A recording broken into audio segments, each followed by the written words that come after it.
মুসলমান ব্যবসায়ী যারা তাদের পরিচয় আল্লাহ দিয়েছেন। আল্লাহ রাব্বুল আলামিন বলেন, এই পৃথিবীর ময়দানে যারা মুসলমান ব্যবসায়ী আজান হওয়ার সঙ্গে সঙ্গে ব্যবসা প্রতিষ্ঠান বন্ধ করে দিয়ে তারা সেজদায় দৌড়াবে। ইয়াবতাগুনা ফাদলাম মিনাল্লাহি ওয়া রিদওয়ানা।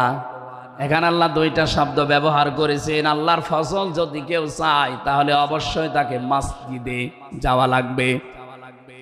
আল্লাহুম্মা ইন্নী আসআলুকা মিন ফাদলিকা, ফজলের জন্য জমিনে আল্লাহ পাঠিয়েছেন আমাদেরকে, আর রহমতের জন্য তার ঘর মসজিদে পাঠিয়েছেন। এজন্য আল্লাহর রহমতের জন্য 5 বার আল্লাহর ঘরে আমাদেরকে যাওয়ার নির্দেশ দিয়েছেন আল্লাহ। আর যদি ফজল অনুগ্রহ পেতে চাই রিজিক, এগুলোর জন্য জমিন, এই জমিন আল্লাহ আমাদেরকে হালাল রুজি উপার্জন করার যে ব্যবস্থা, এরকম ময়দান যেন তৈরি করে দেন। বলেন আমিন।